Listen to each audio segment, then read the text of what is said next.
Robin task ಆಡ್ಬೇಕಾದ್ರೆ ನೀವೆಲ್ಲೋ Shishir ಅವ್ರ ಮೇಲೆ man handling ಮಾಡ್ತೀರಾ ಅಂತ ಹೇಳ್ಬಿಟ್ಟು ಅದ್ರ ಬಗ್ಗೆನೂ ಸಹ ಸೋಷಿಯಲ್ ಮೀಡಿಯಾದಲ್ಲಿ ಸಿಕ್ಕಾಪಟ್ಟೆ ಚರ್ಚೆ ಆಗುತ್ತೆ. ಅದು ಕ್ಲಾರಿಫಿಕೇಶನ್ ಕೊಡೋದಾದ್ರೆ. ಅಂದ್ರೆ ಒಂದು ಮಹಾ ಯುವರಾಣಿ ಅಂತ ಬರ್ತಾರೆ, ಒಂದು ಸುಮಾರು ವರ್ಷಗಳಿಂದ ಅವರು ಹೊರಗೋಗಿರ್ತಾರೆ ಆಸ್ಥಾನ ಬಿಟ್ಟು, ಮತ್ತೆ ಆಸ್ಥಾನ ಕಬಳಿಸ್ಕೊಳ್ಳೋಕೋಸ್ಕರ ಬರ್ತಾರೆ. ನಂಗೇನ್ ಕ್ವಾಲಿಟಿ ಇತ್ತು ಅವ್ರಿಗೂ ಅದೇ ಕ್ವಾಲಿಟಿ ಇರುತ್ತೆ.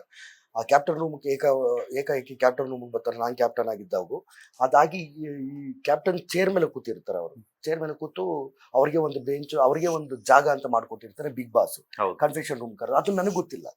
ಅಲ್ಲಿ ನನಗೇನು ಯುವರಾಣಿ ಅವರು ಬರ್ತಿದ್ದಾರೆ, ಯುವರಾಣಿ ಬಂದು ಈ ಆಸ್ಥಾನವನ್ನ ಭಾಗ ಆಗಿ ಕಬಳಿಸ್ಕೋತಾರೆ ಅಂತ.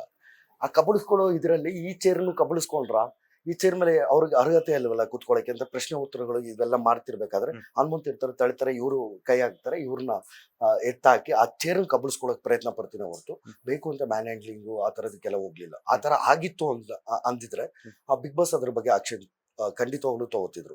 ಅಲ್ಲಿ ನಾನು ದುಡುಕಿದ್ದು ನಿಜ. ದುಡ್ಕೋದಕ್ಕೆ ಕಾರಣ ಮಹಾರಾಜನ್ಗಿರೋ ಕಪಟಿತನ, ದುರಂಕಾರ, ನಿಷ್ಕುಷ್ಟ, ಒಂದಷ್ಟು ಕ್ವಾಲಿಟಿಗಳು ಅದನ್ನ ತಲೆಗೆ ಹೋಗ್ಬಿಟ್ಟಿರುತ್ತೆ. ಆ ಬಟ್ಟೆ ಹಾಕೊಂಡಿದ ಕೂಡಲೇ ಆ ಪಾತ್ರ ಅದಕ್ಕೆ ಇನ್ವಾಲ್ವ್ ಆಗ್ಬಿಟ್ಟಿರ್ತೀನಿ. ಅಲ್ಲಿ ಏನೇ ಬಂದ್ರು ಯಾವುದೇ ಬಂದ್ರು ಅದು ಯಾವ್ದು ಕಾಣಿಸಲ್ಲ. ಆ ಕ್ವಾಲಿಟಿ ಇರೋಂಥದ್ದು ಆ ರಾಜ್ಯದ ಅಷ್ಟು ಮಾತ್ರ ಇರುತ್ತೆ. ಆ ಟೈಮಲ್ಲಿ ಅದೇನೋ ದುಡುಕಿ ಆಗಿರೋಂಥದ್ದು ಒಂದ್ ಸಣ್ಣ ವಿಚಾರ ಅಷ್ಟು ಬಿಟ್ರೆ ಅವ್ರಿಗೂ ಅಲ್ಲೇ ಎಲ್ಲ ಇದಾಯ್ತು. ಆಮೇಲೆ 1-2 ಸಲ ನಾಮಿನೇಷನ್ಗೆ ಅಂತ ತಗೊಂಡ್ರು, ಕಳಪೆಗೆ ಅಂತ ತಗೊಂಡ್ರು. ಅಷ್ಟು ಬಿಟ್ರೆ ಇನ್ನೇನಿಲ್ಲ. ಅದನ್ನ ಹೇಳಬಹುದಿತ್ತು ಅವ್ರು, ಆಪೋಸಿಟ್ ಇರೋಂಥವ್ರು ಇಲ್ಲ ಬಿಗ್ ಬಾಸೇ ಕರೆಸಿ ಹೇಳಿದಾರಂತ. ಅದನ್ನು ಕರೆಕ್ಟ್ ಆಗಿ ಹೇಳ್ತಿರ್ಲಿಲ್ಲ, ಅದನ್ನು ಇದಂತಿರ್ಲಿಲ್ಲ. ನಮ್ಗೆ ಏನಾದ್ರು ಒಂದು ಹೋಗ್ಬಿಟ್ಟಿತ್ತು ಅಂತಂದ್ರೆ ಅಲ್ಲಿ ಹೆಂಗ್ ಮಾಡ್ತೀರಾ? ಬಿಗ್ ಬಾಸ್ ಟ್ವಿಸ್ಟ್ ಮೇಲೆ ಟ್ವಿಸ್ಟ್ ಕೊಡ್ತಾರೆ.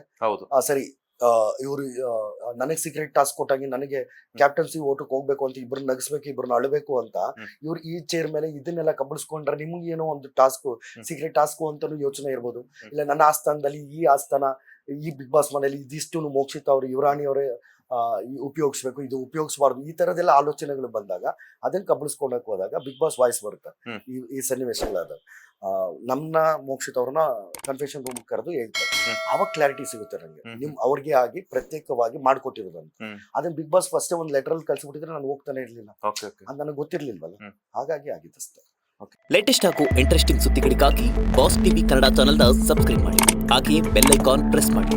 ಇದರ ಜೊತೆಗೆ ಫೇಸ್ಬುಕ್, ಇನ್ಸ್ಟಾಗ್ರಾಮ್, ಎಕ್ಸ್ ನಲ್ಲೂ ಮಿಸ್ ಮಾಡದೆ ಫಾಲೋ ಮಾಡಿ.